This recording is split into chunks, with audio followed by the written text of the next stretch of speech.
semuanya, izinkan aku untuk memperkenalkan diri lagi.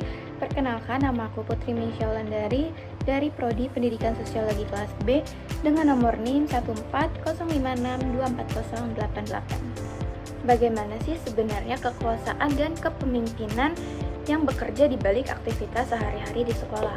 Apakah kepala sekolah hanya sekedar pengelola administrasi ataukah ia memainkan peran yang jauh lebih dalam membentuk budaya belajar dan hubungan sosial? Nah, pada video kali ini aku akan membahas secara kritis mengapa penting bagi kita untuk memahami relasi antara kekuasaan dan juga kepemimpinan di dalam sebuah organisasi di dalam lingkungan sekolah.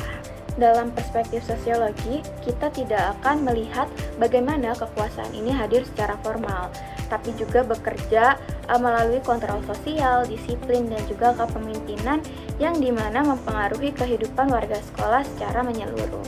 Membahas kepemimpinan dan juga kekuasaan di dalam lingkungan sekolah ini sangat penting teman-teman, karena keduanya ini memiliki peran penting yang sangat berpengaruh dalam proses menentukan arah dan juga kualitas pendidikan itu sendiri. Nah, kepemimpinan yang efektif itu bukan hanya sekedar pengelola administrasi, tetapi juga bagaimana pemimpin itu seperti kepala sekolah atau guru-guru dapat menggunakan otoritasnya ini sebagai menciptakan iklim yang inklusif, adil, serta mendukung perkembangan siswa secara holistik. Pemahaman terhadap kekuasaan ini dapat membantu kita untuk menilai apakah struktur atau praktik yang ada untuk mendorong partisipasi, keadilan, atau justru memperkuat ketimpangan dan kontrol yang tidak sehat. Nah, dengan dinamika ini, sekolah dapat menjadikan ruang yang demokratis serta memberdayakan, bukan hanya sekedar institusi yang memproduksi kepatuhan, teman-teman. Nah, pada kesempatan kali ini aku bakal membahas poin penting dan juga utama, yaitu mengenai apakah terdapat ketimpangan atau ketidaksetaraan struktur di dalam lingkungan sekolah nih teman-teman. Di dalam praktik lingkungan sekolah ini seringkali terjadi perbedaan perilaku antara jabatan lain dan jabatan lainnya di dalam organisasi sekolah nih teman-teman. Nah, contoh yang pertama yaitu kepala sekolah yang dimana beliau ini memegang otoritas tertinggi atau kekuasaan tertinggi di lingkungan sekolah ini, dan juga beliau ini memiliki akses yang lebih besar terhadap mengambil sebuah keputusan. Nah, yang selanjutnya yaitu ada wakil kepala sekolah atau guru yang senior nih teman-teman, yang dimana keduanya ini memiliki kepercayaan yang lebih tinggi yang diberikan oleh kepala sekolah untuk mengikuti rapat besar ataupun fleksibilitas di dalam sebuah tugas nih. Nah, sebaliknya nih teman-teman, guru honorer, staf administrasi atau ketenaga pendidikan lainnya ini seringkali dapat mengalami keterbatasan untuk mengambil sebuah keputusan, dan juga pekerjaan mereka ini lebih banyak dan juga lebih ditekan nih teman-teman. Nah, dari kasus ini itu kita dapat melihat bahwa adanya hierarki atau kekuasaan yang tercermin di dalam struktur organisasi di lingkungan sekolah. Di dalam perspektif sosiologi itu, hal ini mencerminkan bagaimana kekuasaan itu tidak hanya hadir secara formal, tetapi juga melalui relasi sosial yang memperkuat dominasi kelompok secara tertentu dalam sebuah organisasi ini teman-teman. Bukan hanya masalah kekuasaan aja nih teman-teman, tetapi juga ada mengenai peran gender, status sosial, ataupun pengalaman kerja.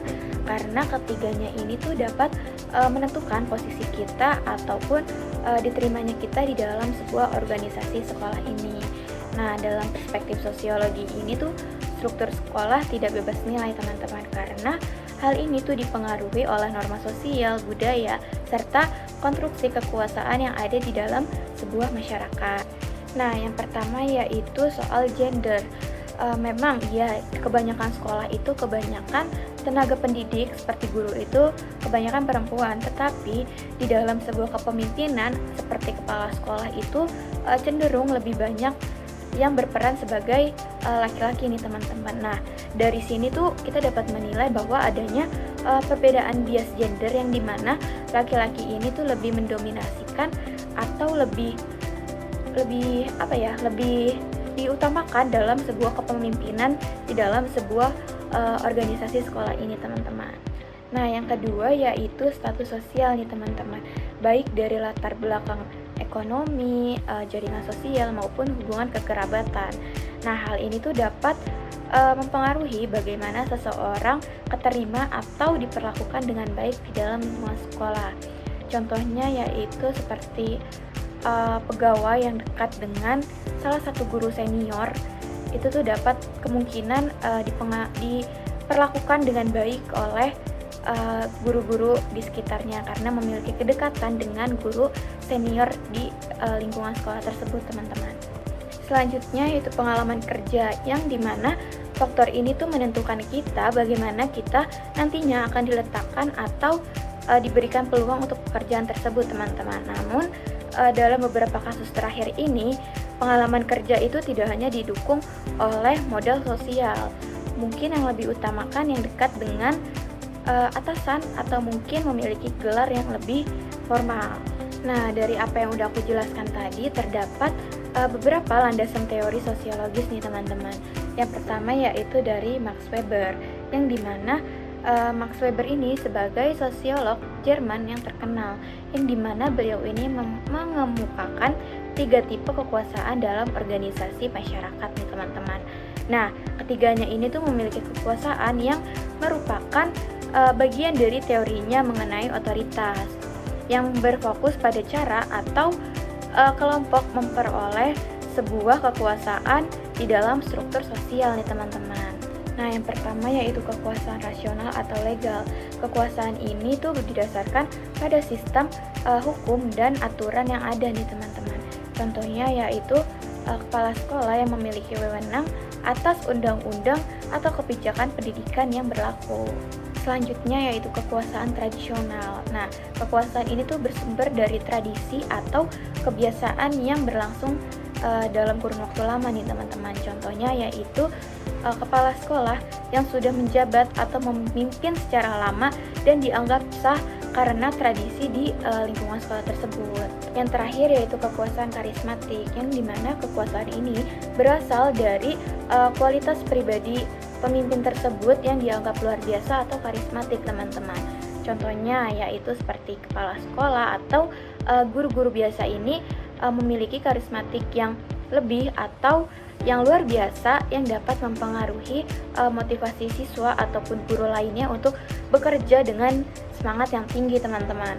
Selanjutnya yaitu pandangan sosiologis dari Michael Foucault, yang dimana beliau ini merupakan seorang filsuf yang berasal dari Prancis, teman-teman. Nah, Foucault ini berargumen bahwa kontrol sosial tidak hanya dilaksanakan melalui kekuasaan, teman-teman, tetapi juga melalui mekanisme yang lebih halus dan internalisasi norma-norma sosial. Kekuasaan dalam sekolah ini dijalankan melalui 2 jalur, teman-teman. Yang pertama yaitu jalur formal dan informal.